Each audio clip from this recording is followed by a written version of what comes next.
this meeting to order. If you would at this time, please turn off your cell phones and let's rise, and we'll have Terry Wright lead us in the Pledge of Allegiance. Join with me if you will. I pledge allegiance to the flag of the United States of America and to the republic for which it stands, one nation, under God, indivisible, with liberty and justice for all. Thank you. And if you would, Pastor Eddie Stiff, that has to tolerate Miss Cummings at church sometimes. Let us pray. Father, I thank you for today, God. I thank you that we can assemble here in this great community. And Father, as we are kicking off with the return of teachers to the schools today and students next week, God, I believe that the 2016 and 17 school year is going to be the best one ever in Putnam County schools. God, I pray that you would bless this school year, that you would bless this meeting today. Bless the board members, superintendent, and staff for the school board this year, God. Bless their families. We thank you and we praise you. In Jesus' name we pray. Amen. Amen. Please be seated, and once again, please turn off your cell phones. If you would like to speak on any item on today's agenda, you please get a speaker's card from Pam Douglas over here and fill it out, and she will get it to us. Let's see. First would be Mr. Paget on Lift Putnam.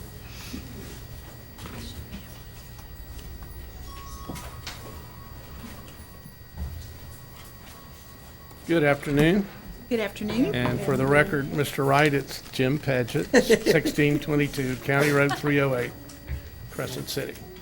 Hey, thanks for letting us speak to you very briefly about a project that the foundation, Lift Putnam Inc., would like to undertake. I understand that it doesn't actually require your approval because you have apparently in the past approved the concept of voluntary payroll deduction plans, and that's what Lift Putnam would like to implement here in the district. I'll give you just a little bit of information about what's being done around the state. There's approximately 65 educational foundations in the state, such as ours, and the vast majority, over 70% of those, have payroll deduction plans, voluntary plans. The income, it's interesting. But you can actually get a printout of every district that has a foundation and how much money is generated from their payroll deduction plan. It runs from as little as $1,500 a year to $150,000 a year. So, you know, we want to shoot for the last figure rather than the first. But we do, as you certainly know, have 1,600 employees in the district, and we would like to encourage each and every one of them including administrators and certainly not last, board members, to participate in the plan. That would include you, Mr. Wright. Thank you, Mr. Paget. But I took the liberty of speaking with the finance department and Rhonda. I think the normal requirement is that there be at least 25 people who are willing to or desire to enroll in the plan before it's actually implemented. But Rhonda and the finance department said that they would be glad to go ahead and set it up. Understanding, of course, it's for the foundation, that the money will be coming back, you know, to the district. And I thought that was very gracious of her. So that's what we want to do. The superintendent has given me her blessing in attending faculty meetings after we make this report today. So I will be getting with the principals and attending faculty meetings at their convenience and encouraging, you know, our folks to set up. We have a little form for people to use to sign up, and it's been modified very slightly recently by representatives of the finance department. So I'm sure it now is perfect. So thank you. Just wanted to report on it. And we have pens. If you would like for me Got the to forms? pass those out. I can have them in here pretty quick. Yeah, I Have can your get them in name here on pretty them. quick. Yes, Do they ma'am? have your name on them? The pens? No, I can't do that quite. Kathy can do that, Now, Mark. for each child. With lift button on it. I'm not running for anything except maybe the county line at this point. Correct me, you know, for each so. pre-K child that would not have the advantage of having someone to enable them to attend pre-K, how much would it take for one child for 1 year? For a needy child to attend the universal pre-K, that is the full day, an additional $1,500 to $1,600. That is, when I say additional, above and beyond what the state allocates first for 4 hours. pre-K, which is about $300, I think, per pupil. Well, they need it bad, okay. So What I think those figures are close. So if people would do something, modest, $5 or $10 a month, that adds up pretty quick. Hope so. It can help a lot of students. Yeah. Can we only do it through the school system, or could it be No, no. done like at No, no. Seminole and Georgia Pacific No. and Well, those kinds of places? I don't think we could do a voluntary payroll deduction No. plan with anybody other than our employees. But we're going to be calling on GP and, all those folks. And I met with the Crescent City Rotary Club this morning. That was a very productive meeting. I made a presentation there, and we got, GP, we got, getting a little off subject, but I've made arrangements to speak to each municipality in the county, and we have designated times to appear and so forth. So we're going to keep knocking on doors, but this would be great. And the thing about it, of course, is that any donation that our employees, makes through the deduction plan, it's tax deductible. Right. And they can tell us how they want the money spent, at what school, and what for. Of course, our main focus right now is pre-K, but if somebody wants to, earmark that money for some other worthwhile use, why, the foundation certainly would respect that. Any child that doesn't attend pre-K is gonna be 2 or 3 years behind in the Yeah. third grade. Yeah. And he'll do all that in his So- presentation. Any other Okay, questions? thanks. Thank you. Thank you, Mr. Paget. Next is, I don't see her, but Miss Glenda Porter on use of facilities. So if she comes in, we might hear from her later.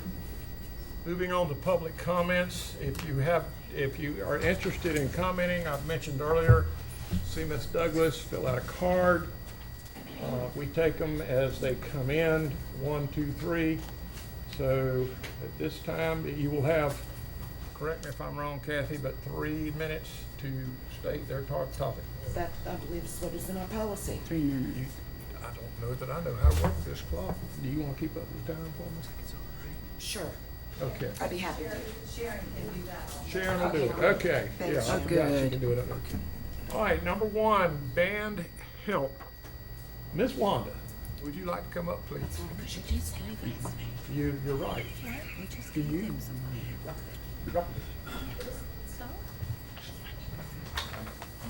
Hello, my name is Wanda Ruckowitz. I live at 106 Taylor Street in Interlaken, and my last name is spelled R-U-T-K-I-E-W-I, C as in cat, Z as in zebra. And I want to thank all of you for the money you gave us, the $1,215 to buy our instruments last year. We got them refurbished, and they're working very well. And I want to thank you for that. But I'm here today on behalf of the children. Our children had to buy their own uniforms. And then I found out that Palaca High, Interlochen High, and Crescent City were given $10,000 for uniforms, which I'm not asking for $10,000, by no means, for our kids. Okay? I don't know if it was or not, Ms. Jorgensen. Wanda, they weren't given for uniforms. The 3 high schools were given $10,000 for their band. Okay, we didn't get any. Well, Okay. at the time, you were in high school. You didn't have 11th or 12th graders, I don't believe, at the time we designated that money. We now have 12th, so we did have 11th. 2 years ago, I think, that we designated the money. Okay. And it's not here nor there, really, Ms. Jorgensen. It's just the fact is that our children, we're in God's country. There's nothing out there. Okay, we don't have a football team. We don't have anything to help raise money except for what our kids can do. And all my children are asking for is we have to pay for buses. And Ms. Criswell, thank you for giving up to further your education to help our children with buses. Okay, we want to give back to the community. And we were able to do that, and we went to nursing homes. If you could have been there to see those people, some with Alzheimer's, and our jazz band got up and played, they came back to reality. Okay, but one bus cost us $239, and that was taken out of our fund without our knowledge. We had no idea that we had to pay. So that's okay, we did it, it's done and it's over with. But I think fairness needs to go around. And I'm here for the children, not for myself, but for these children that need, these children have talent. And our children are gonna leave here if we don't start taking care of them. How much, a dollar figure approximately for uniforms are you talking about? You're looking at about $100 because our pants are black. You have to have your dress pants. You have black shoes, And how many socks. students? At this year, I don't know. Last year, I had 62, So 6,200 just for uniforms. just for uniforms. And some children couldn't afford it, and we had to raise the money, and we had to pay for it, which was not a problem. But you understand where we're coming from. You gave 10,000. And we're not asking you for 10,000 because we're not that big of a school yet. But fairness is fairness. 5,000 would have been fair. At least we would have had money in our little coffer to do what we needed to do for our children. That's all I'm asking. If the director could have been here, he would have, but this was the first day of school, so he couldn't be here with me. But that's all we're asking for, but I do appreciate the $1,215 you did give us for those. But our children need a little bit more help. I'd like to Mr. ask the Chairman? superintendent to maybe, meet with her and individually and see if there's something you can do and and maybe report back to us at the next meeting. Mr. Chairman? But go ahead, Mr. Wright. Mr. Chairman, yeah. Well, there's two issues. One is in-county transportation, particularly when it helps the community, when it services the function, one of the functions of connecting the schools to the community and building that community relationship. Madam Superintendent, I'd like to see if apart from whatever we can do as far as a cash to the band, if we could look at providing that in-county transportation, particularly when it's for service projects. I don't know what y'all call it. Back in my day, we called it service projects. So nursing homes, hospitals, those were called service projects. So I think service projects, certainly we need to find a way, at minimum, to make that a neutral impact on the band. In other words, it should cost the band nothing to serve the community. So I would ask that you do that. And also, I agree with Mr. Buckles that we need to look at something we can do to help QI in that respect. But I did want to just point that out, that the in-county transportation, our transportation budget is not good. It is not well funded by the state. We do not get enough. That is a fact. They have never done right by us in the area of transportation. But kids who want to give to our community should be held harmless from a financial standpoint. So I think we have to look at that, maybe separate from the other, because the first is a no-brainer. That's just a no-brainer. Well, Mr. Wright, I think we should think about making a policy about the service projects and transportation. I agree with you. I don't know how we would project that out. We would have to get estimates from the bands and the other clubs that do service projects. And again, a service project's different from a field trip. It's not the same thing. It's different from a learning trip. It's not the same thing. It is a giving back to the community that we should be about in our district. So I agree with you, Mr. Organ. So that's something that perhaps we need to look at crafting that. I have a question. So the band is a marching band, not a symphonic band? No, ma'am, we do not march. We are only a symphonic, and then we have a jazz. And our children to be in the jazz band has to be after-school curriculum. It's not during. It's strictly symphonic. Okay, so what kind of uniforms do they wear? They wear black tux pants, black shirts, royal blue vests, and royal blue ties, black shoes, and black socks.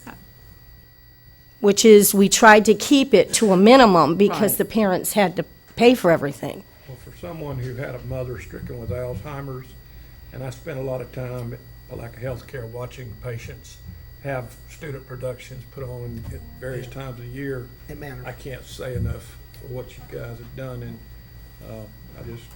I think Ms. Criswell can find some common ground and get back to the board and maybe let us know what to do, okay? I thank you for hearing me today, and I wish I could have had more, but with the first day of school, it is hard for the teachers. Thank you very much. Thank you. All right, number 2 would be Mr. Randy Matthews about building a warehouse facility.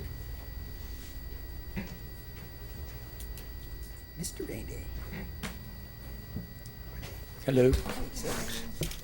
Got some minutes here. Randy Matthews, 119 Myrtlewood Point Road, East Palatka, Florida, which this month will be 18 years as a resident there.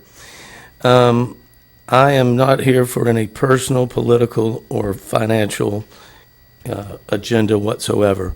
I was going to ask some questions, but I don't think I'm going to have enough time with the 3 minutes. So if you would just hear me out, and this is not my general makeup of me. I don't like controversialness at all in my life, but I felt compelled to come here and at least have my say, and here it goes. I'm here to, and if it sounds like I'm nervous and shaking like a leaf on a tree in mid-autumn, it's because I am. I'm not like the last two. I am here to share some information with the people in charge of practically every aspect of the education for the children of our county, and I respect each and every one of you for the effort put into trying to achieve such a massive task. And I'm here to get a few questions answered, which may not get right now. First of all, I am a graduate of Palatka High School. My 2 sons graduated from Palatka High School, and my daughter is a student at Palatka High School. I am also a businessman here, live here, and am in the top percentage of personal taxpayers in this county. I'm here because a friend of mine called and asked me if I'd check out the last board meeting. And when I pulled it up and watched it, I was and am blown away and appalled at the suggestion presented by Superintendent Criswell for the school board to build a new warehouse facility. I'm a past landlord of the school board's warehouse and purchasing department. I also have borrowed money, a lot of it, to achieve and build commercial warehouses. Ms. Criswell, and I've got the minutes, Ms. Criswell thought it would be in the best interest of the taxpayers to borrow $1.5 to $2 million because the current rent at a competitor's of mine is $4,000 a month. She said this money is going to a person that doesn't live in Putnam County nor in the state, and she'd much rather borrow the money locally and pay $4,000 a month to the bank to one day own it. Well, there are many times when renting is better. The truth is, home loans are way different than commercial loans. The interest rates and loan life are big ones. Commercial loans are normally higher in interest rates with less time to pay them off. Does the board know how long it would take to pay off a $1.5 to $2 million loan, which was quoted by Mr. Scott Gutschel at the last meeting, paying $4,000 a month? The answer is it will never be paid off, ever, because $4,000 a month won't pay the interest payment. That's a fact. I was also shocked to hear that none of you believe the taxpayers would ever vote in favor of it. So someone has, in my opinion, found a loophole. The taxpayers would have to vote on it if it was directly spent by taxpayers, but we wouldn't if the money was borrowed, only needing the state to approve it, but leaving the taxpayers to pay for it in the end. You used keeping the money locally. There isn't a bank in Putnam County owned by people solely in Putnam County, solely owned by any, specifically people in Putnam County. I'm a friend of your brother's, Ms. Criswell. I played high school basketball with him. I graduated with him. I shared a condo with him the first week after graduation. I have and have always had the utmost respect for him as a man and as a banker. That will never change. I thought you would have asked for his opinion and advice before making such an unbelievable suggestion. He's the president of a bank, and there is no way if asked, he would say it makes any sense at all. And well, y'all also have a CFO that should never have advised you to do it. You specifically said keeping the money in Putnam County, even though y'all used a contractor, and I may, correct me if I'm wrong, from out of this county to renovate this very building. Randy, you don't need to hustle it up a little. I'm sorry? Your 3 minutes is up, but you can. I'm trying to hurry. Building. I know I could save the school board a lot of money, but I'm going against business sense and saying that I'm not interested in being a landlord for the school board. I don't have the space. I'm actually here to talk in favor of my competitor. Scott Getchell is quoted in saying that it's a state-of-the-art facility, and I believe that. I feel like it's your somebody's personal agenda to build the building. You said in the minutes that you have tried for 3 years to do this, and no one has listened. Authority has a strange way of making people do things that make no sense. And when they want something and want it so badly, they do things and find ways to get what they want. And forget about what and who got them in the position in the first place. We had also more, she had more time. I watched the clock. I'm almost finished. Okay, I thought. She had more time, the lady before me. I would, Go ahead and I think finish, Randy. I've earned this right. Go ahead I'm a and finish, taxpayer. Randy. This is a warehouse, nothing to do with the students' well-being at all. There isn't any rules governing the school system that's any different than all of the rest of us. Not for a warehouse anyway, as far as the cost. And for a 12 to 15,000 square foot warehouse, which Mr. Getchell told me last night, I don't know who came up with the $1.5 to $2 million. In my wildest dreams, I would never think that I would hear the words, and I quote, "They'd never vote for it." If you know they wouldn't, then why try to bypass us, ever? Please have the children first in any and every decision, and teachers a very, very, very close second. But to put a personal idea and to word the request in such a way that makes sense in theory without the facts and without the children of the county first is totally unacceptable. Last page, David. And by the way, last year I built a 7,000 square foot building for Frito-Lay, who is owned by PepsiCo, who is one of the largest corporations in the world. If anyone could afford to own it, they could. Leasing makes more sense to them. Has anyone talked about a long-term lease with the present landlord with options? A slight increase based on the CPI, Consumer Pricing Index, I've done it many times. Or if they sell it, the lease stands over the new owner, which means you can't move out. You are over the new owner with a lease. I've done it. I'd like for anyone to explain to me how this could ever be for the benefit of the students and taxpayers of this county. I only have a 12th grade education from Palatka High School, but I was taught to do my homework, and I'm proud of that. And I suggest all of you do the same. Thank you for your time. Thank you, Randy. Mr. Buckles? Yes, sir. Yeah, just for a point of clarity, Randy, my understanding, I wasn't aware of the building or the ideas to build a warehouse until the meeting. Okay, that I understand that. Yeah, that came up Yeah. at the end of our meeting. I've got it all right here. Yeah, the board was not really apprised of that. We've not really been. I know it was about the extension, and I agree with the extension. Right. I'm only here to tell you $4,000 a month will never pay for a $1.5 to $2 million loan, ever. Right. Ever. You'll never own it at $4,000 a month. You want to bring it up to $10,000 to $12,000 a month, then you'll be able to, but you will pay a dear fee in interest. Right, it's roughly. Even though you'll get a discount, I found out from a guy in charge of government loans for a bank today. Right. You get a discount, but even with a discount, it will never be paid. I agree with that. I'm just trying to clarify process. I agree with you. I understand numbers. So, That's all I'm here for. Yeah. I'm talking in behalf of my competitor. right, I And understand. for the children and the taxpayers of this county Right. only. Yeah, we, just for the record, because you brought up, this isn't up for a vote. We're not at that level. I understand that. I'm I out of just the, wanted I'm out to of the speak building my business. piece. Okay, just so you know where I stand. Good. I'm Thank you out, for I'm that. out of the building business. Thank you. We did what we had to do, but I'm out of the building business. Thank you, sir. So, I just wanted to have my speak. It's not my norm. I'm telling you, it's not my norm. I you just, did good. I think it's a good new normal for you. You did Mr. good. Chairman, could I just, my goodness gracious, Randy, I don't know why you're so angry.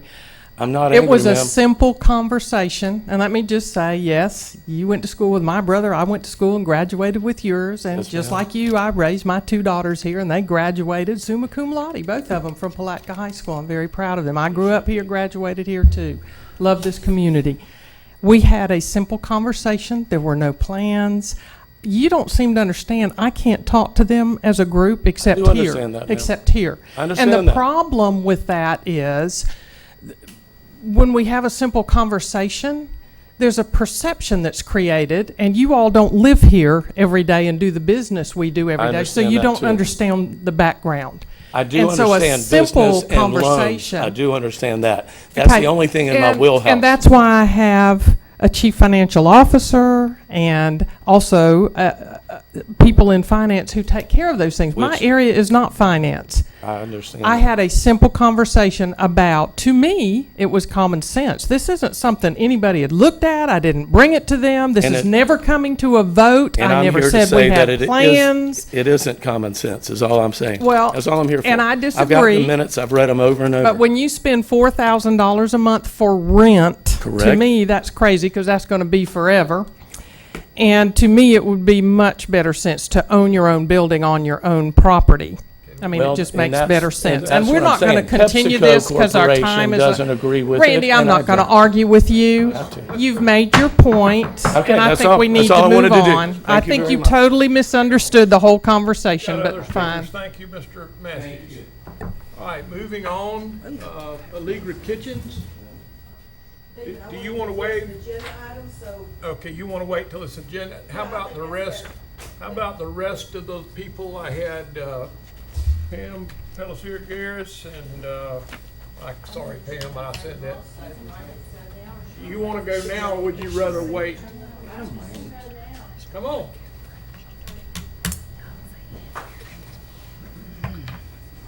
Now, Sharon, that puts me out of order, but that's okay. Okay.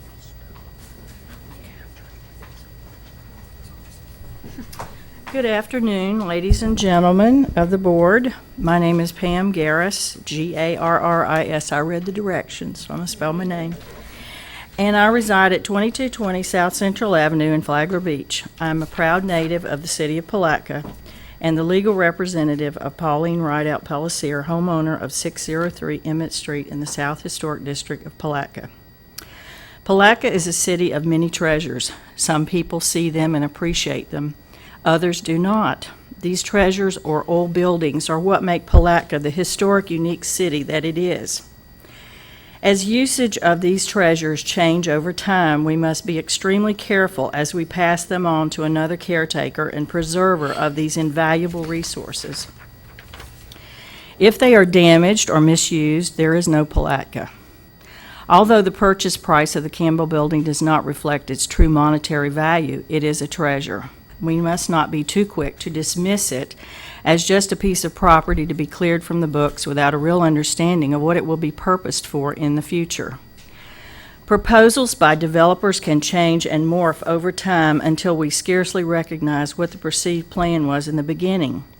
Once the Campbell Building is sold, we cannot go back and say that is not what we envisioned for our community and expect to be heard.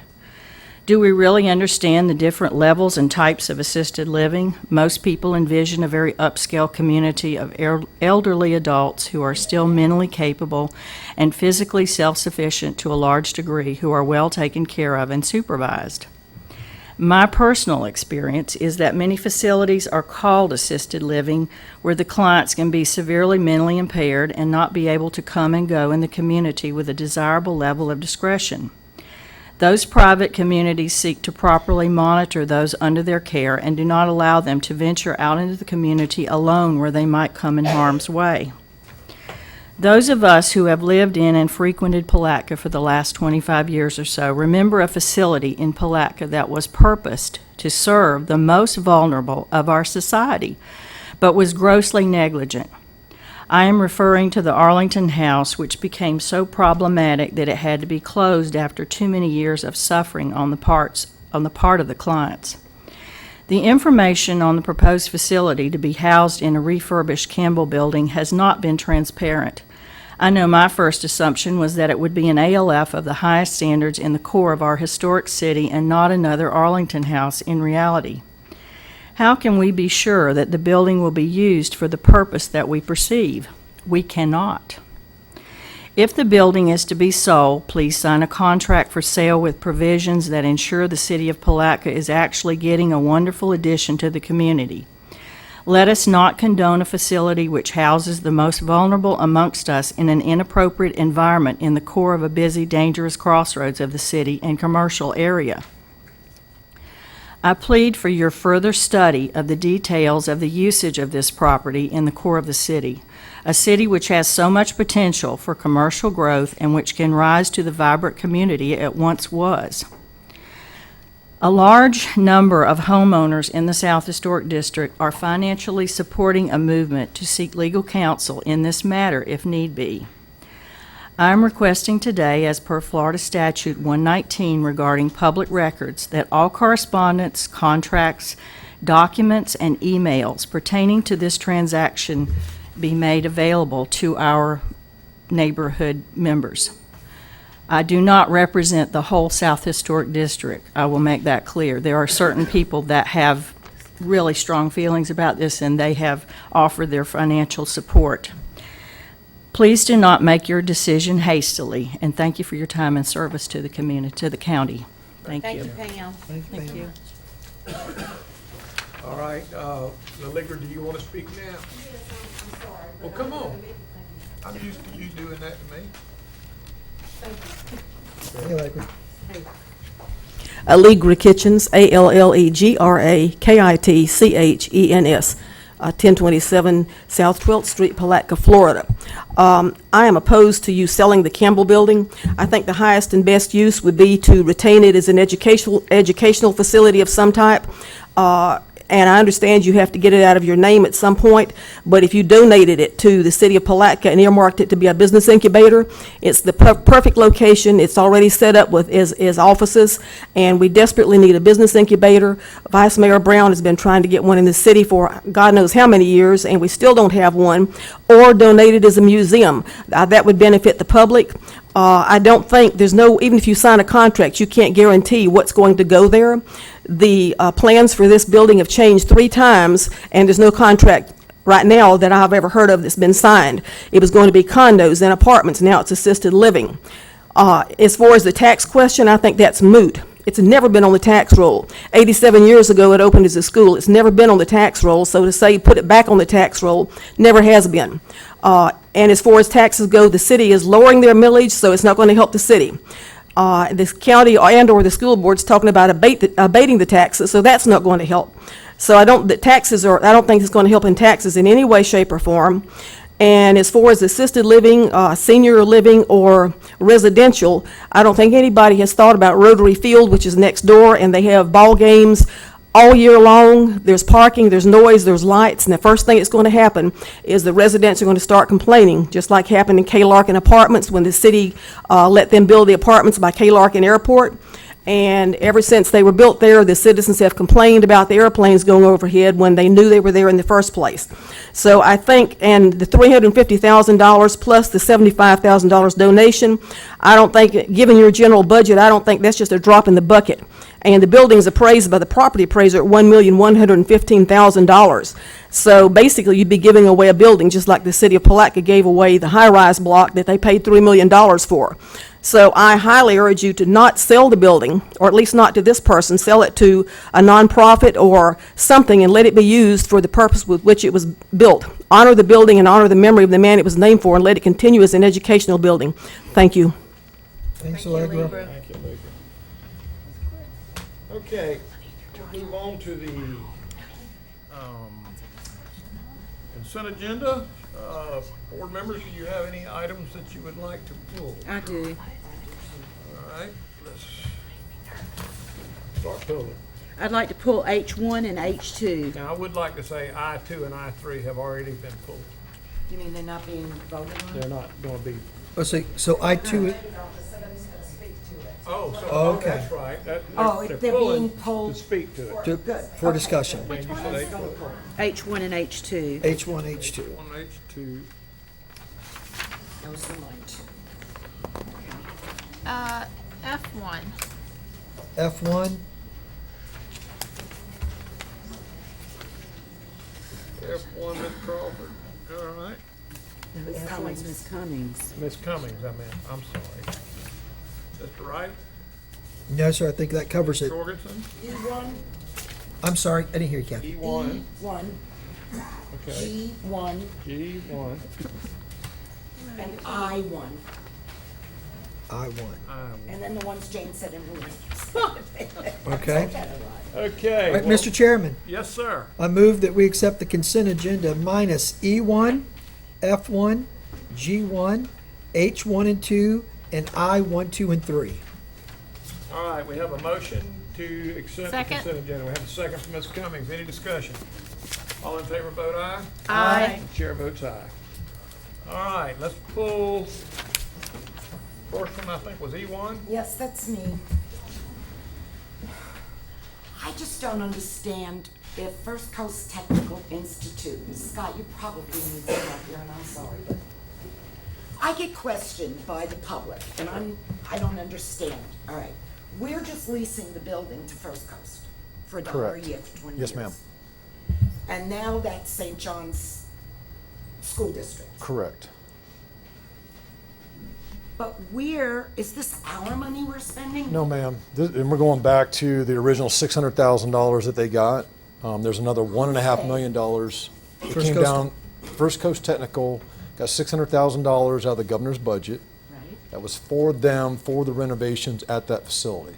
July 1st, they got another $1.5 million to piggyback on the original $600,000 for additional work. They got it. Yes, ma'am. This is all, even though it's come to us and our finance department to manage, it's directly for work at that campus for First Coast Technical, for the programs that were in the conversation that went to the governor. So it's specific for certain things But there. it Yes, came ma'am. to us, is it gonna show in our budget? Like, we got that 2.1 million more? Yes. Nice. But it'll be a specific line item, right? It'll be a cost strip. But, Right. we can't spend it on anything else. ma'am. No, it's a specific cost strip. From 1.5, yeah. PICO funds, Right. the other is general revenue. So Correct. it's all up to it is a legislative appropriation. That's correct. Okay, that's all. Thank you very much. Yes, ma'am. Thank I you. think I can explain it now. I'll make a motion that we approve E1. Second? Have a motion and a second from Terry Wright. Any discussion? All in favor, say aye. Aye. Chair votes aye. Next, F1. go ahead. I think F1 is next. Did you do Yeah, F1? she Go. did F1. Go for it. I'm sorry, I just had a quick question, because I know the superintendent, and I apologize for not, getting with Rhonda or Ms. Decabellis. Did the allocations for the graduation coaches?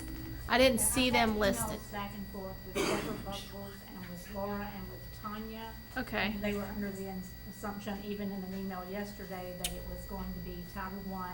And Ms. Buckles said until she had approval, she couldn't do them that way. And I- Okay. You know, and I pretty much, I thought So someone was that's gonna send me an email, and I even said yesterday that I could do it as an emergency if need be. okay. But, I'm not real sure right now. According to Ms. France yesterday, she said they're supposed to be Title I, not general. I didn't told see her that I that. didn't have an allocation request yet. Okay, I But just, until the Title I budget is approved, we understand. can't move forward, but if we don't have the allocations, then we can't so do.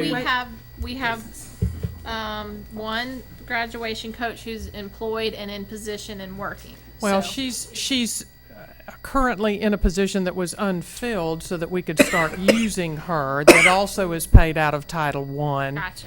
And we will change it once the plan that we've written is approved, then we can change all of them to graduation coaches. Now, you remember, our Region 2 team that is sent to us by the State Board of Education has said this is something we have to do.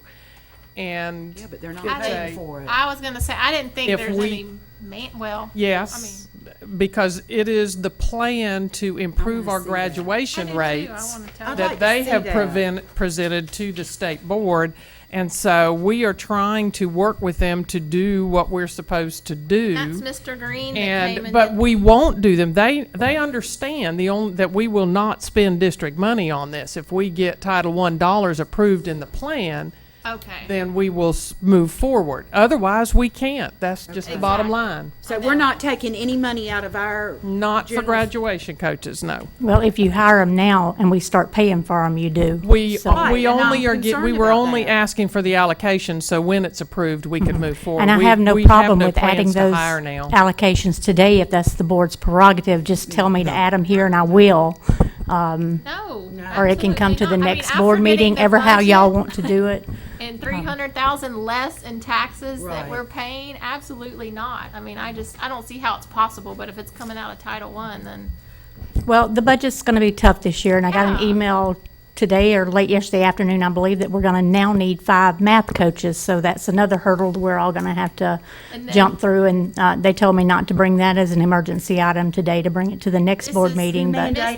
Green saying all this? I That got comes the, from state law Where's when you Laura? have I got the DRF email from schools. Laura It's France. across the state, so, we'll, so, like I said in the They tell you to workshop, do it, if but it's then something that we need to do, yes, we can do it, but we got to find somewhere else to cut in order to be able to do Right, it. we Because got- it's not looking any better than it did last week at the board workshop, where, Okay, let me ask 2 questions. So, the graduation coaches will come from Title I, right?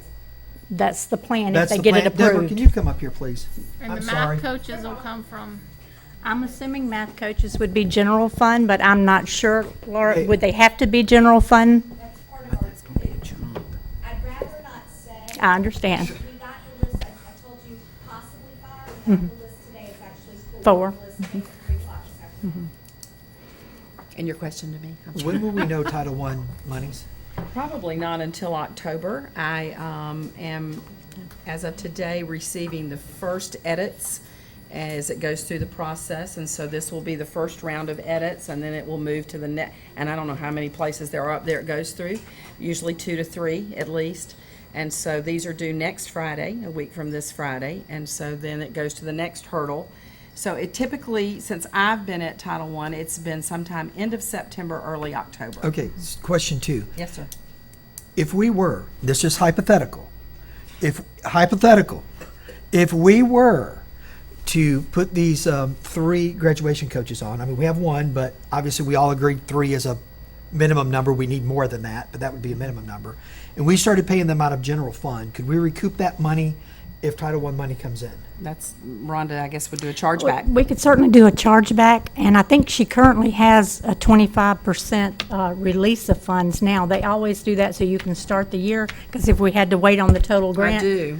Because it doesn't make a lot of but- sense to put graduation coaches in about halfway through the first semester. And That I just agree, doesn't- I agree. That doesn't make, October's not halfway. I Well, mean, it's it'd be not. great if we could do it now. but- My concern was whether Listen, that I know all particular about it. position would be approved, and maybe you can give us a feel on And that, I'm because not- Get something that's we what I can't thought the problem That's was, the deal. because we That's do what I'm have asking. 25%, the ability to spend up to 25% of Title I funds I right now. believe that they will approve it because there are graduation coaches throughout the state currently. They are funded in a variety of ways, some with Title II and Title VI and Title I, some part general with Title I, so some of them are split funded.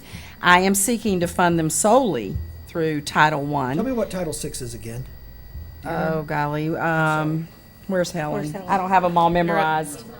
they're conducting a workshop. Title They're- VI is Is that small and rural or? I think it is small and rural. It's not the farm worker, but it's the small and rural. Small rural okay. all right. So there are Okay, I got multiple it. ways to fund them. Again, I am seeking, because of our current situation with our grants, to fund them all through Title I. And we're talking salaries, benefits, travel, computers, the whole 9 yards, anything they might need. So that would be the only stumbling block. My concern would be if someone in Tallahassee says, aren't you supplanting instead of supplementing? What part is the district supporting this? There's where I think I'm going to have a hurdle if I have one. But again, they're all over the state of Florida, so they ought to approve them. I just asked that hypothetically. Me too, and I'm answering hypothetically. Hypothetically, because knows. we cannot start a program that we cannot sustain. That is crazy, so. I have a question. The graduation coach that we have now, that we've already hired, Right, what that's better. position, what empty position? She is serving currently in one of the 2 vacant school improvement specialist slots that I do have under Title I. So she could continue. She can continue. Okay. and we still have the other one vacant, do we not? So we could put somebody in there, again, as a graduation coach until things change, right? And then get a charge back? And then get a charge back. Well, if it was under that one, which If is it's under that, Title it I doesn't. anyway, we don't need to charge In my grant, they're not listed, they're not distinguished between, in the budget part of my grant, they are not distinguished between school improvement or graduation. They are simply listed as resource teachers. Okay, Deborah, let me ask you a question. Then we let them, Is there any, okay, the graduation. does not affect their the salary. graduation coaches, superintendent said that is a requirement from the state, right? Well, they're saying if we expect to improve graduation rates, this is what is successful in the state, and this is what they've told, that this is the recommendation they've made to us and the State Board of Education. It's a recommendation, not a requirement. There isn't anything else we can do at this point. Okay, I know, I'm just asking for verbiage, because it does sort of matter with what I'm gonna ask Deborah. Because math coaches If it was a requirement from the state, It's then we could required say. if we get it approved with Title I funds. They are not going to require it of our general fund dollars in the district. Okay. if it was, Okay, let me communicate this clearly. All right. I'm You trying to put it in the communicate- plan, if it's approved like it has been in other school districts in the state, then we'll move forward. Okay, that's not what I'm asking. When the state team came down and said, graduation coaches are a great idea, this will help you. From the state, did they say, Putnam County School District, you must hire coaches? Or did they say, this is a good idea, it will They help? said write a plan which was presented to you. Right. And that's the plan we submitted to the Okay, team so, and the all State right. Board of Education, which Right. is for graduation coaches. So I don't. No, I'm with you. That's I got plain. it now. That's I got it plain. now. So is the state gonna give us any money for this? No, they do all of this stuff, and it's unfunded Unfunded mandates. mandates Okay. continually. Can And now, let's my- be very clear, the money, because the general public doesn't understand how very complicated our budget is.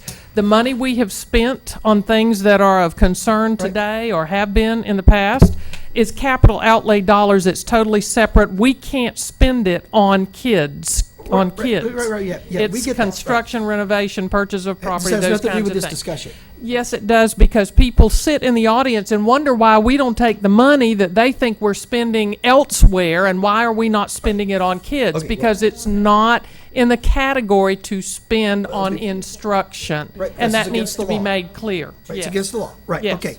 So, back to this. Now, can we take that plan, right, that we submitted to the state for these coaches, if it is approved by the state or whatever, does that help the leverage, or do we need leverage with this Title I? I think Mr. Green was going to actually speak to some of the people at the Bureau of School Improvement and sort of lobby for us for this. So I believe that it being part of the plan certainly will enhance my chances of getting it approved. Okay, I don't think they're going to disallow it. It's just a matter of jumping through the hurdles. okay, all right, And we do jump through hurdles a lot. okay. Okay. All right, Thank you for thank you, clarifying. Deborah. Thank Sorry. you. Yeah, thank you.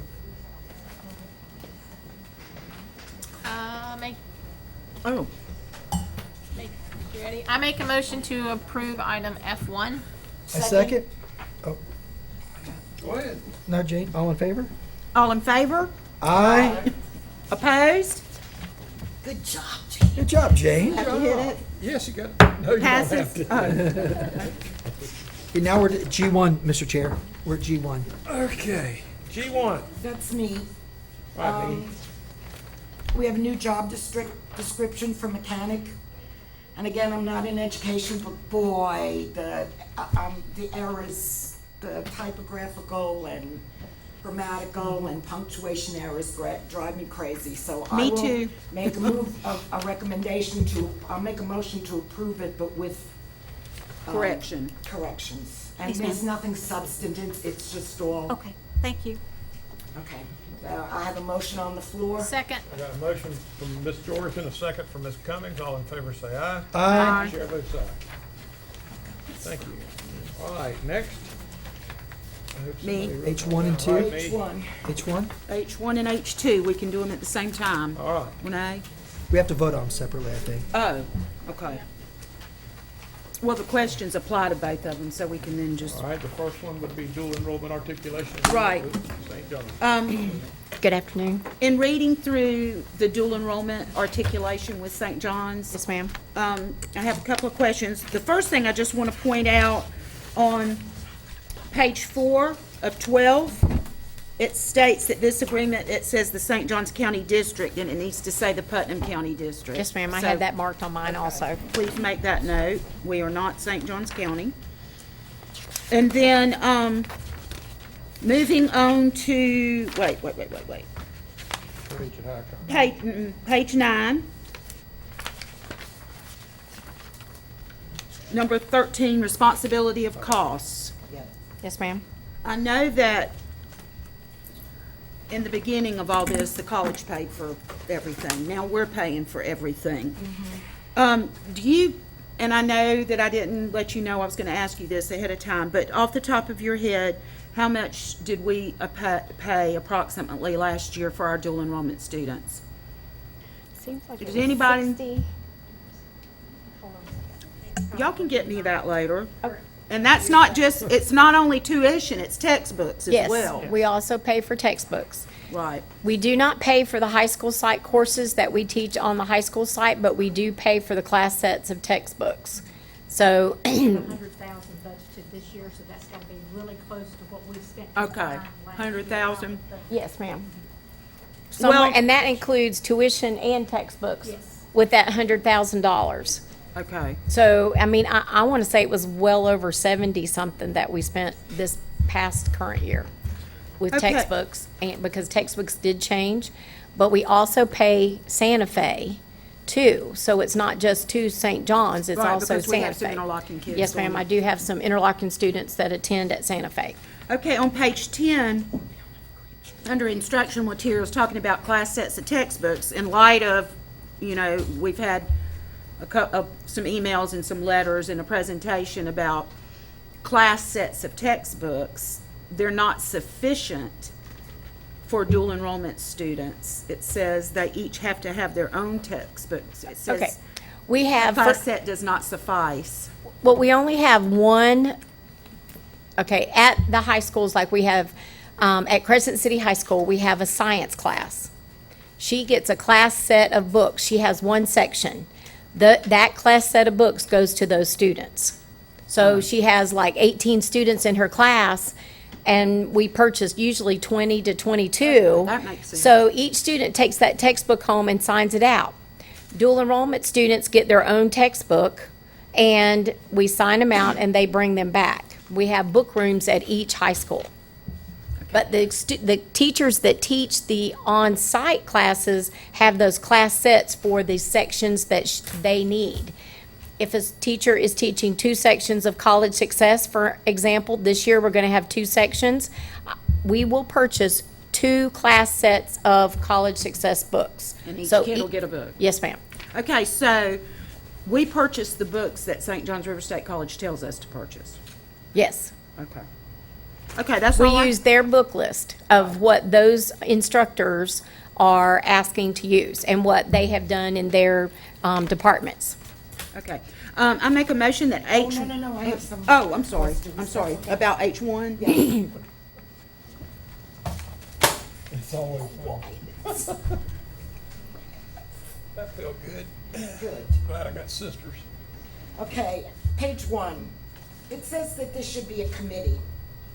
Oh, And yeah. this is every year, and I that volunteered to question. serve every year.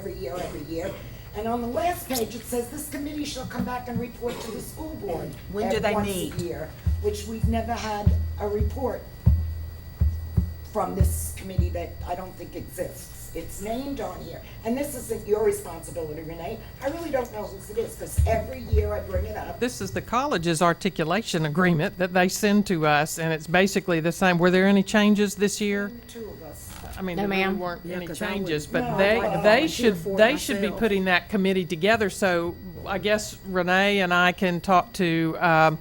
Mr. Brown, Pickens or- and let him Yes, know ma'am. that We can, you expect Yeah, a when do committee. y'all Yes, meet? and a report. the only time we come together is when we do our articulation agreement. Yeah. And then I always work through the dual enrollment office at the college. So, but I know, that's when we right. come together, it's when we sit and discuss the articulation agreement. So one of For us each should year. be there. Yeah, it says so. Well, Renee, who's our Well, if you look at the contact, list on page 1, yeah, it it's says, Renee, Director of Career. an appointed school board And the representative. first one, too, is appointed school board. Oh, Well, the co-chair. they Right. did list, they did it twice, okay. Well, there's 2 from the school board, 2 appointed by the school board. And I'm the co-chair, and I've never been to a meeting. So, No, no, well- Putnam County We School only had one, Right. and basically Well, to tell us it's that my they weren't second changing year, and- anything, but we certainly can do that. I don't think I even remembered well, that that was in I'll their move along. articulation agreement, It has- and they should have pursued that. That's not our job to do Right. it. It's their articulation agreement, so we'll let them know they need to do just what they find say out they're when gonna they meet. do. We might show up. Okay, page 10, and this is for Rodney Simons, who I don't think is here, but responsibility, students are responsible for providing their own transportation to the college. And we know that 70% of our students aren't gonna be able to do that, which means 70% of our students are left out of being able to be dual enrolled if we don't step in. Now, we transport to Solution Center. We pick up at the high schools and bring them right by the college, I would think, or close to it, to go to Solution Center. So I just want to know if it's possible. With the way the dual that the dual enrollment schedules work with most students, It's impossible. it's impossible to have a set bus to bring them to town. And in state statute somewhere, it's, we're not responsible for the, yes, ma'am. No, but state Can I say statute, something, We have Kathy? 70% of our students. Right. Who won't get there. Right. Hillsborough and other counties don't. So the statute refers to 67 counties, but we're the poorest, and so are our students. May I say something? Go ahead. Sure. Going along with what Renee says, the way a schedule is, they go to college, they go to school, they go to college, they have to come back to school for a class. I mean, there's no way. If Okay. we did that, We'd have to dedicate a no- bus yeah, to yeah, just go that's back what it and was forth saying. all day, Solution every Center, hour. they take them at 7:30 and they leave at 2:30. understand, They but don't, they're not running back and forth. We have They go class. for one course, these kids? Some Ma'am? of them. Some of them. go Some for of them. one class? Most students go for 2 or more. Right. I But thought some it of was them go like to dual one. enrolled, where the morning session. or No, the ma'am, afternoon. not like, Depends not on what like. they qualify for. The welding students go to school in the morning, welding in the I afternoon. thought this was. No, ma'am. That's technical dual It's, enrollment. it's just like when you went to college and you figured out your schedule. I have a class at 8 o'clock, Monday, Wednesday, Friday. I have a class 8 to 8:50, Okay, got it. 9 to 9:50. And then on Tuesday, Thursday, I fill in those classes that, With high school classes. with high school courses. Yeah. That, it's, Gotcha, okay. Yes, I ma'am. just want to know if it was possible. It's not. no, ma'am. That's fine. Yeah, it would be great. We've been doing this for years. But I They're tell you paying the what, college now, maybe they should provide a bus and do it. We'll let Kathy talk to Mr. Pickens about that. yeah, I do know that, those buses, a lot of our students at the college use those, Ride Solution. Ride Solution. Well, we had several students from Interlochen that depended on the Ride Solutions when we would sit down to do their dual enrollment schedule. When that Ride Solution schedule changed, it hurt those students. So, but they figured it out to where they made their schedule around when that bus could pick them up from home or school or wherever that That's bus, good. and they got to the college and back. So, but they really did work with that Ride Solution schedule. And Santa Fe's probably even farther to get to. They go to the Watson Center in Keystone, Oh, well, that's good. and most students that do this live in that area. They cost All me right, board, let teaching. me advise you that at 5:05, we're going to have to adjourn briefly We'll if just we're have to not pick back through, up. and have a budget hearing as required by law, and then we would have to readjourn. Yes, ma'am. So, Okay, What you trying to say? one more question. trying to say- The second contract, which is item number 2, we're going to approve them differently, but it Wait, says seniors only. It's the collegiate. I want to, since I pulled that, I'd like to, Go for it. because But we I've got need to several. vote on this one. We need to vote on one first. Right, I understand. Okay, let's Well, vote on one and Is then. it seniors only? Yes, ma'am. Usually, I- yes. Dual I'd like enrollment to. is seniors only. No, no, That's my, it's a question. No, ma'am. I understand what it is.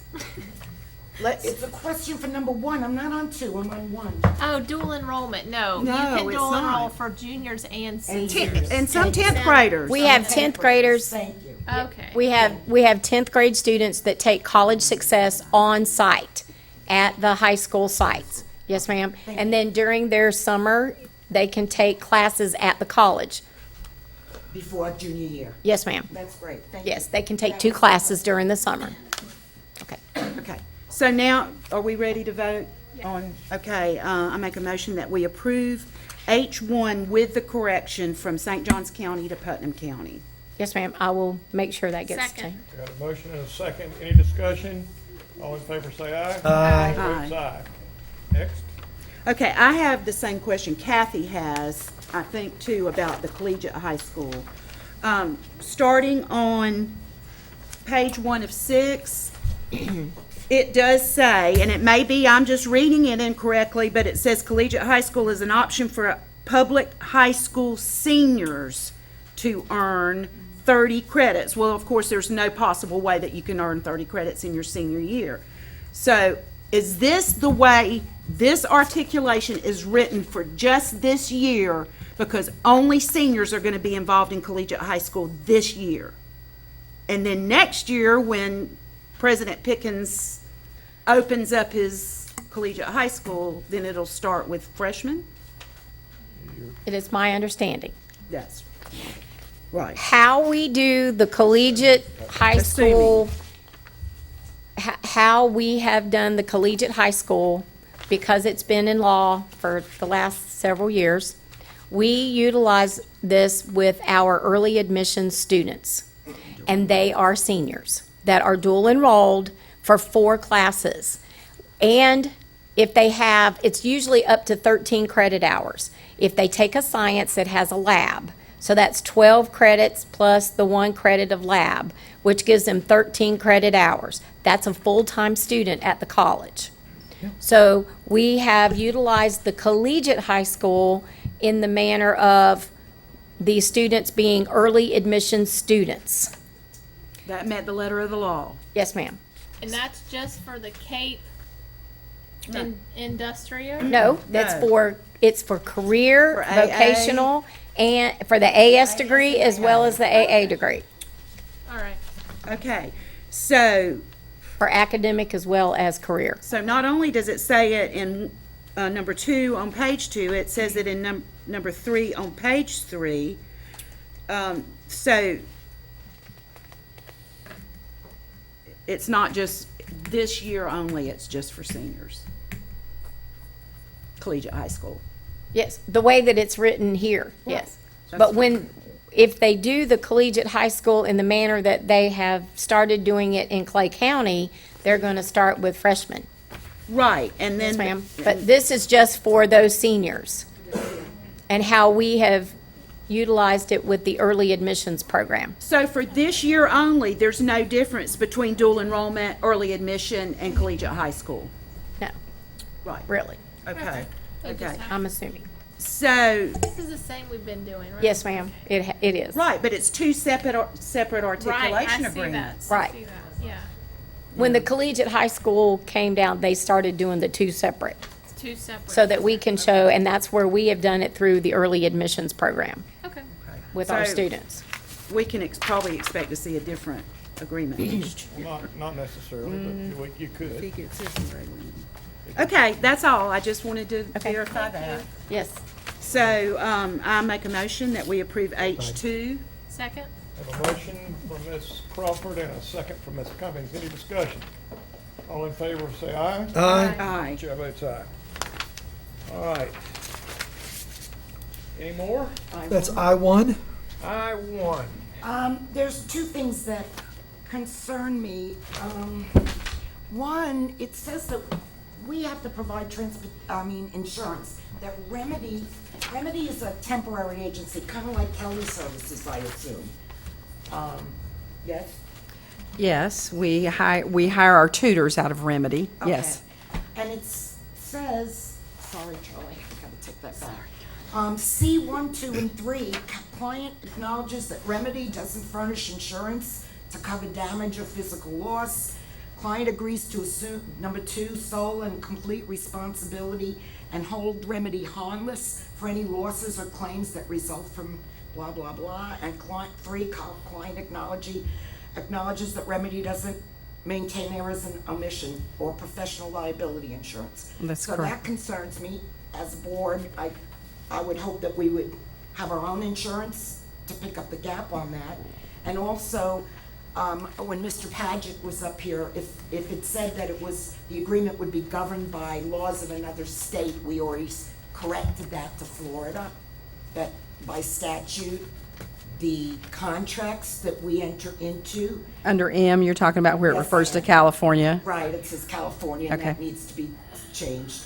Okay. And the insurance thing, I guess NEFAC, we'd have to check with NEFAC to make sure we're gonna be covered when we hire these people. We have never in the past, as I understand, and I could be incorrect, Remedy is a company that schools employ people from, and this is a contract that those people engage in with Remedy to hold Remedy harmless, and then we get our people from there that they use as tutors.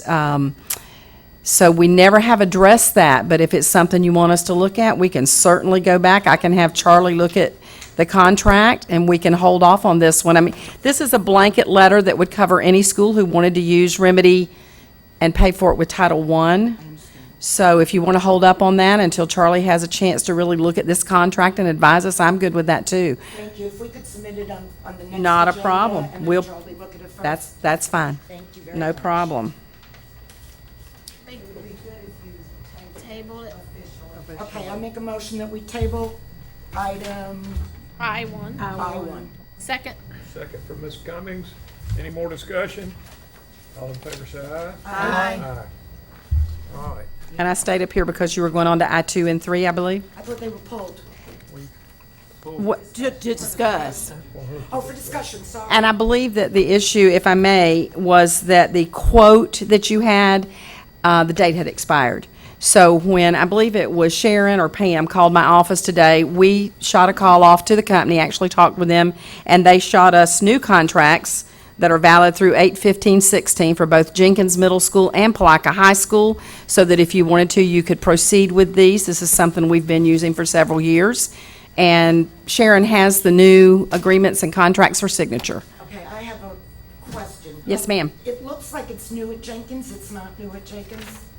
This is the first year that Jenkins is going to use this. Yes, ma'am. Palaca High School, this will be their second three-year period.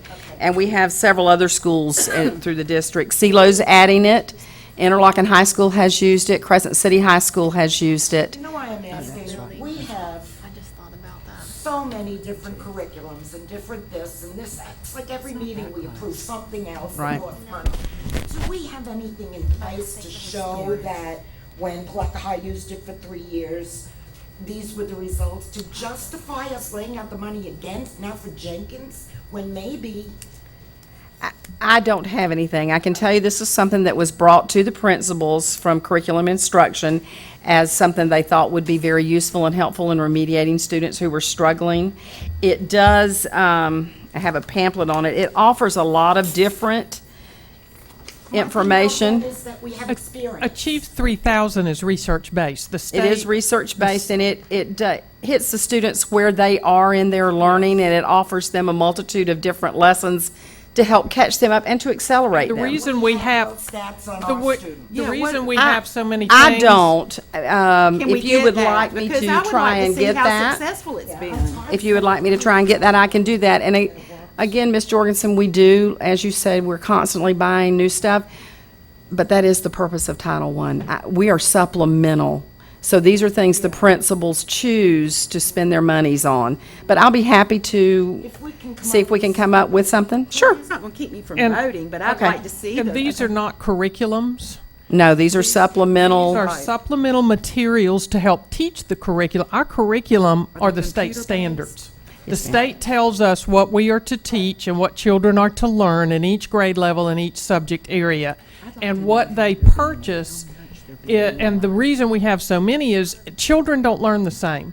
So there's a variety of research-based materials and resources that the principals and the teachers look at together and try to determine for their school what will be successful with their students. And I believe I hear Ms. Crawford saying you would like to know if we can track usage Yeah, I mean, we know everything Phyllis is saying. and growth. Is But that right? How is it being utilized? I mean, how Okay. successful has it been? How many of our students are getting to take advantage of this? I have no problem with that. If we're buying it and it's not being used, what good's it doing? I agree with you. So I'll be Or glad not to. being used in the proper manner. Right. Right, helping, if it's not Right. helping. The contract for Jenkins, as you can see, is for 500 students, whereas Palaca High School is only 125. Now, my understanding is that Palaca High School uses it solely for remediation. And of course, Jenkins is one of our Like in their lower intensive reading performing schools. classes and- Right. But I'll be glad to contact them and get some usage and growth data for you if you'd like to see that. Perfect. Be glad to. Whoa. Make a motion that we approve item I2. I second. Have a motion from Kathy Jorgensen and a second from Terry Wright. Any discussion? All in favor say aye. Aye. Aye. Can we go Aye. Aye. I didn't hear Terry. Aye. One at a time. I know. Tell Jackson I cannot go yet. You can take it. Oh, boy. that poor Let me- boy I- go? You've lost my train of thought here because Okay, we just passed I I2. know. That was hilarious. Grandkid. Okay. So I think that was all that we had pulled. I'll make a motion that we accept item I3. Second. Motion and a second. Any discussion? All in favor, vote aye. Aye. Chair votes aye. Okay, that takes us out of the consent agenda and into emergency session. Let me see my emergency item here.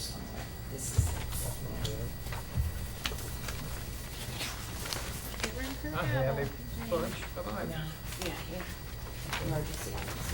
Emergency item, transportation agreement between the School Board of Marion County, Florida, and the School Board of Putnam County. Justification, explanation, time sensitive. So moved that we approve. Second. I have a motion and a second from Ms. Cummings. Any discussion? All in favor say aye. Aye. Chair votes aye. Discovery Education Clever Integration this Services Agreement. I'd like to know what this is. I read it, but I don't really know what it is. It's there a anyone here? license for some kind of software, it seems. I know, but. Oh, Justin's here. It's good. I like it. I used to Number love to use it. 505. We'll have to, Hi, Justin. Okay, yay. so in quick, this is a piece of software so that Discovery Education can be added into this program called Clever. So essentially, the students will log into Clever, which then is a portal that basically is a single sign-on to different educational applications. Okay, and do you know what they use it for? I mean, it's just like research or games or, For this in particular, Discovery Education is a piece of curriculum that is used by the schools. Okay. So. okay. I think this was just an amendment, right? An amendment to that, or was that one that was an amendment? Is that what this is, the It was small 14,800? because it was amending a contract. Yeah, the contract was signed in Okay, so July, and this this is the addendum. I'll make a motion that we approve. Second. Have a motion and a second by Ms. Cummings. Any discussion? All in favor say aye. Aye. Chair votes aye. And agreement to provide services, the Center for Ed Leadership, justification, explanation, and time sensitive. All right, again, this is emergency, so we haven't had a chance really I want to to- know what it is. Yeah, me too. $14,825 is what it is. Part of our grant with the Bureau of School Improvement, the SIG-3 grant that goes to Mosley, we hired, part of the grant was to hire a continuous improvement director that is a liaison between our SIG-3 school and the Bureau of School Improvement that helps us track some of the data. That is their request. It will be paid as the continuous improvement director is paid out of SIG-3. This comes out of SIG-3 also. Now, who is that person? Her name is Victoria McKenzie.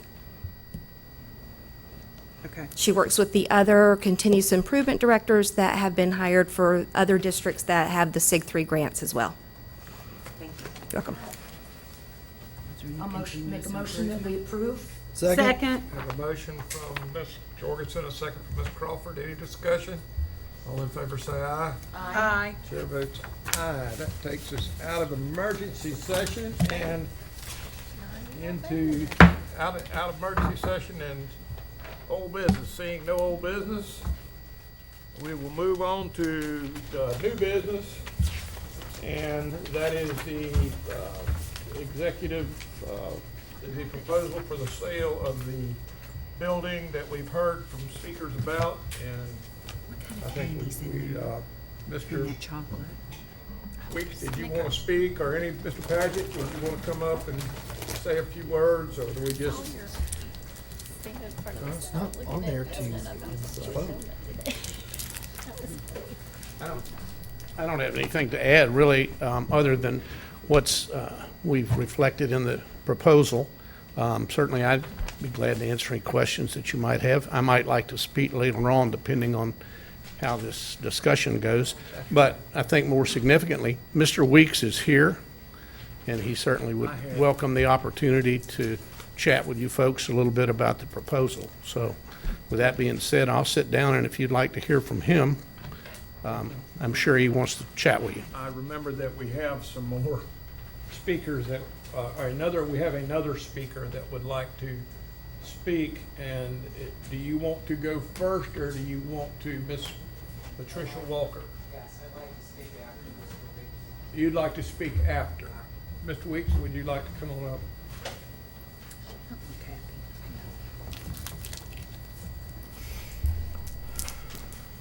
Thank you very much for taking the time. It's been a long meeting, so I appreciate the opportunity to speak. My name is Aaron Weeks. I live at 417 Emmett Street. My wife and I have lived there for about a year and a half in the South Historic District. And actually, I'm here today out of respect for Mr. Paget and the amount of time that he and I have corresponded back and forth. If you recall, the last time I came before you, our proposal was not in agreement. And at that time, I was satisfied to move on. I think we had put together a business model, and the economies didn't seem to work out for that specific use. Is it his urging that we continue to dialogue, and I thank him for that. But I want to be very clear that our motivation to be involved with this, myself, and then I'm going to drag my wife through this because we're a package, and we both live in a small town. So our desire was never to be part of a contentious project. We have a lot of other opportunities out there. Palatka is full of opportunity. There's a lot of what I call low-hanging fruit.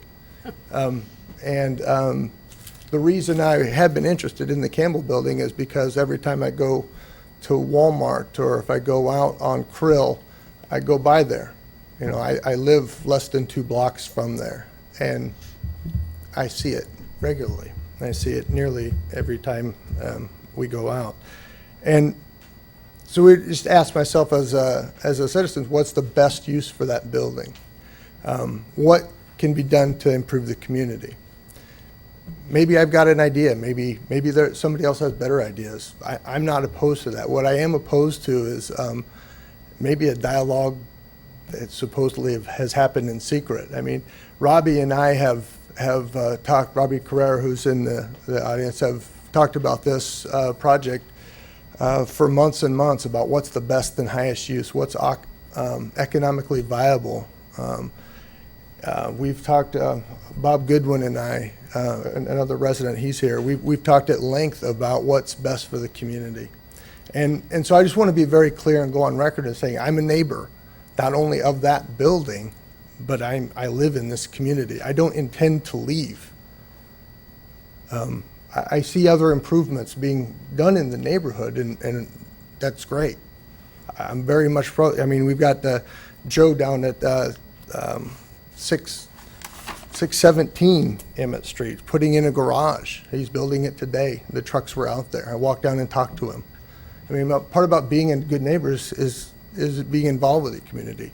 Part about being a good neighbor is putting in a gate in your backyard fence so that when you need to go work on your neighbor's boat, it's easier to get in through there, or go work on his dock, or to go across your backyard to Ted Williams' backyard, and you talk about the bunnies, and you're both kind of looking after the new bunnies this spring and what they're doing.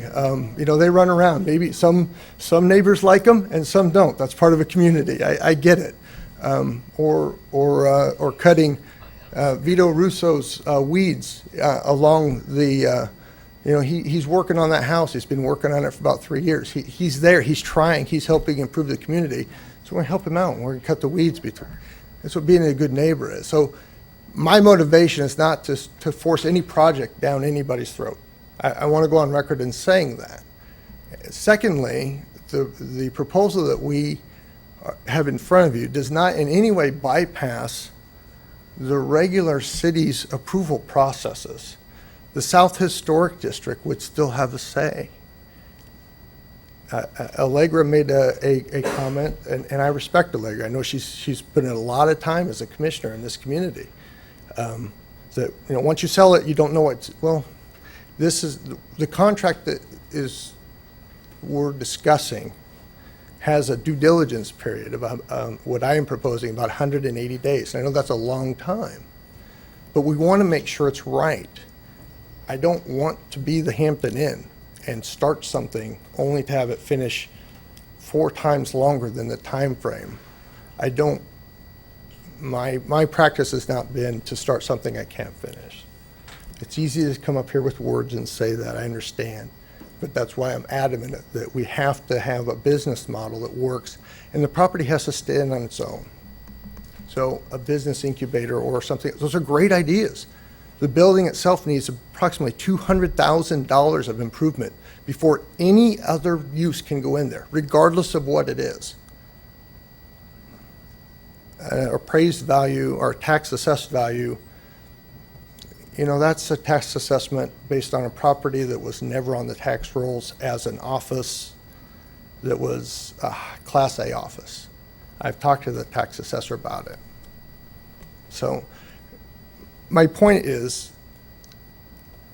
we don't have to do this project. I'm here because Jim has spent a great deal of time working with me on something that may work, that would provide the school board with a value that they could sell, a purchase or sale price that would meet their needs.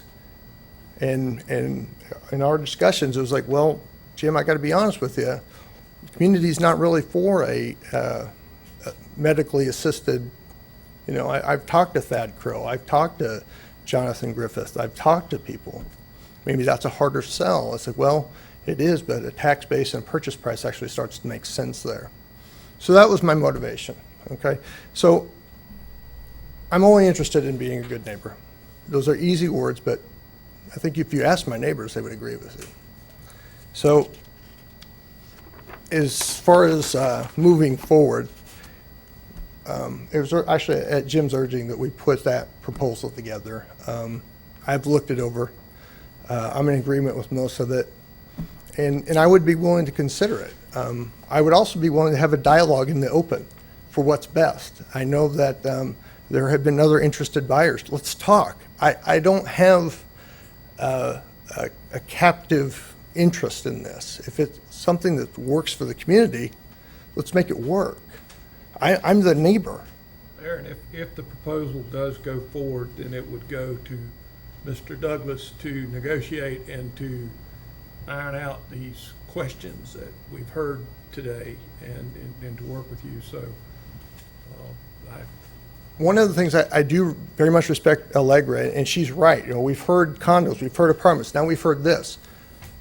The condo apartment residential was one idea, kind of, and then something else is if it's a business model. But the reason for the extended due diligence period is to find the highest and best use, and not only do all the proper due diligence, but put all the financing in place ahead of time and all the city approvals, the South Historic Board and the zoning and the city council, so that we could come back and say, yes, we're ready to close with a project that works for the community.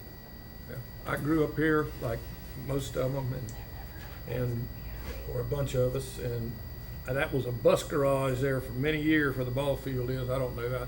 When Legler Daddy was would have remembered it. superintendent. Yeah, when your dad was superintendent, it was a bus garage. Jim Finney ran All it. mechanics. Good Kids Irishman. would go down there, and then in the 80s, it was turned into a ball field by Rotary Park. I don't think there's any, I wasn't on the board when the mayor of Palatka called the superintendent, and I guess Allegra was on the city council, and I asked the superintendent to look at this building to improve Palatka, but, I've heard so much sniping back into about buildings and stuff, it just gets old, but having had a mother that lived on Kirby Street that was stricken with Alzheimer's, I would have liked a place that I could have had her that kept her in her own neighborhood instead of isolated like she was, although they did a fantastic job. But hopefully that Mr. Douglas, if this proposal advances today to where it would be in a negotiating process with Mr. Douglas to get more input and to work with you to collaborate on the due diligence that you're talking about, Then we would continue to consider it, yeah. I would just like to say something, David, and I'll try to be brief. Go ahead. I live kind of out in the country off Silver Lake Road and Silver Lake Drive area. It's a dead-end road, and there are about probably 10 or 12 homes down there, residential. And several years ago, we got notice in the mail that they were going to use one of the residences as an assisted living facility. Well, we were just up in arms, raising Cain. My red hair was, on fire, and we did not want that in our neighborhood under any circumstances. Well, make a long story short, they came anyway, and they've been the most wonderful neighbors that I could have ever imagined having. It's really been, almost an asset to our community. If it can be something that wonderful, then, It can, and again, to some of the other comments and their concerns, and it can be the polar opposite. Right, which and we've that- experienced in Putnam County. Agreed, and that's why it Don't takes, want a nightmare. it takes more than 25 days to say, yeah, I want to do this and let's go. And, we have to do the research and interview, not only, I'm not an assisted living manager. I don't know anything about the business, and that's why I'm kind of sticking my own neck out to say that this would work. But there are a multitude of management companies that we can interview, that we can Right. go. So You have to have the time to make sure it's the right project. And consequently, it takes the property off the market. And yes, that is a concern for the board. Is that something that is best for the school district? That's up to you guys to decide. But to comment, Mr. Buckles,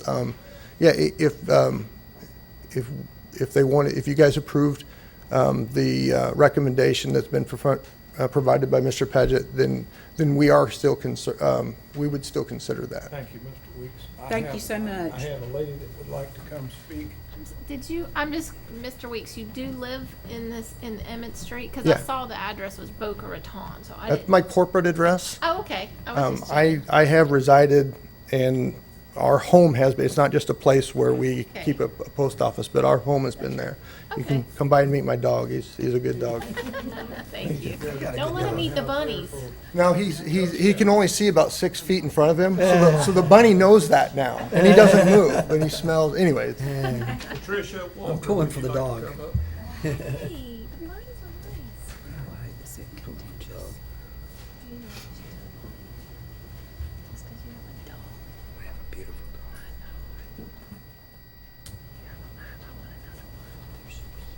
Good afternoon, everybody. Thank you for letting me come up here. My name is Patricia Walker.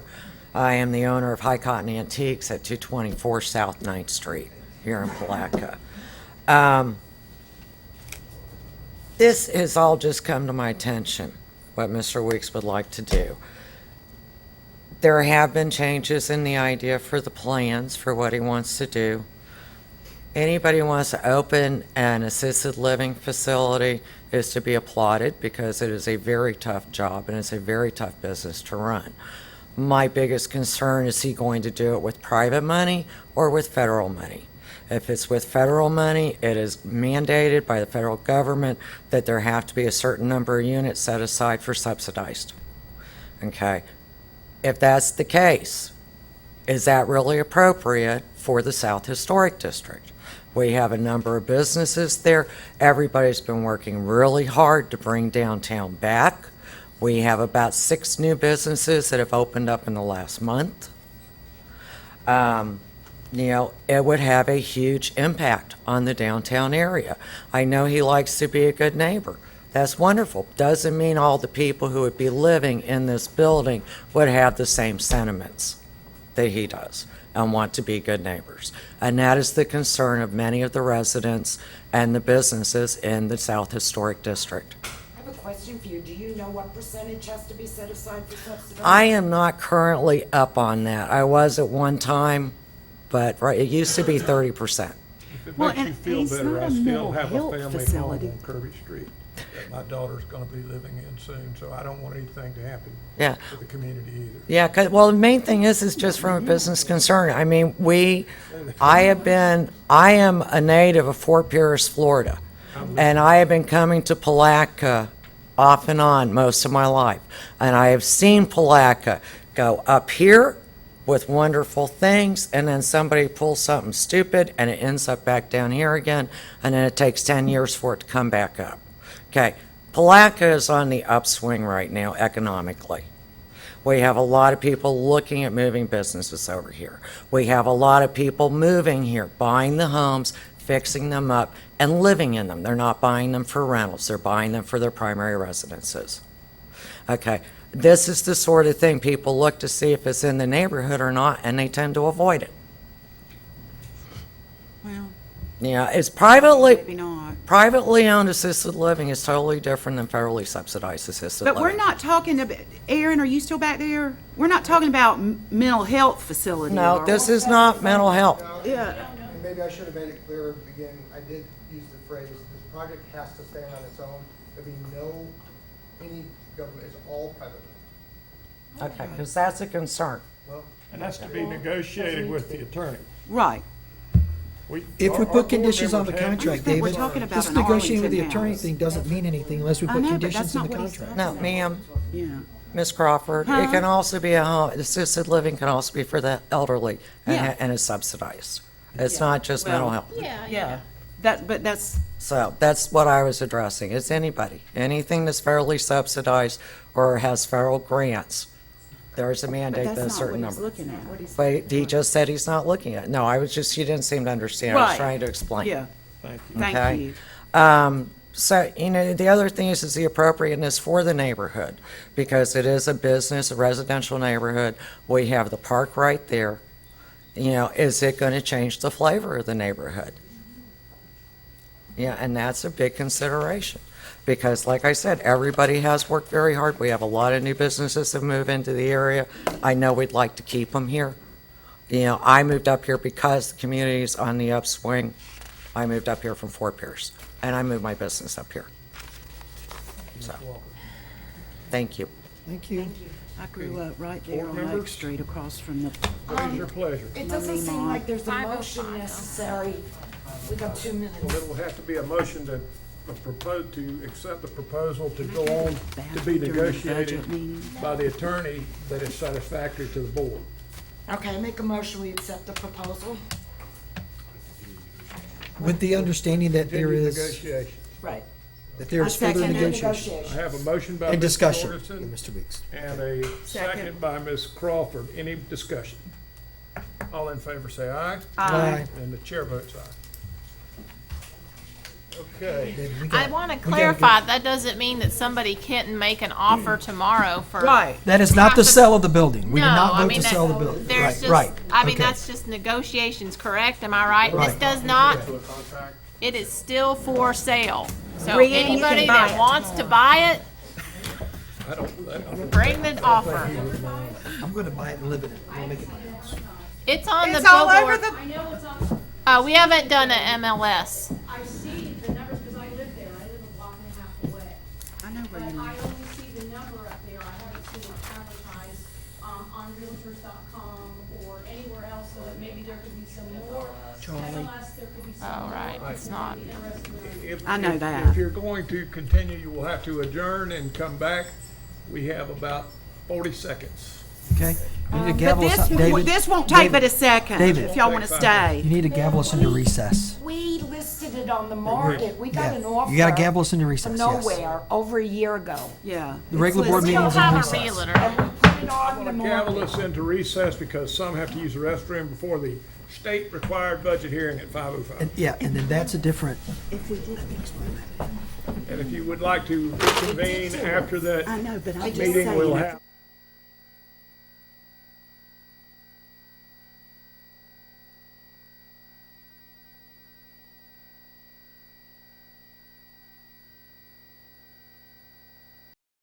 Hearing on our budget. Mr. Chair? All right, board members, I don't have the budget sheet. Hold on a minute. Did we get one? Yes, it is. They put some handouts on there, but I think there's only, there was only like the one-page spreadsheet had and what so was many in the handouts. papers, but I do have packets for you, and this will be a lot of duplicated information that you got at the workshop, but, so that there would be handouts today in case public came. They came, but not for this. 5, 6, 7, 8, 1, 2.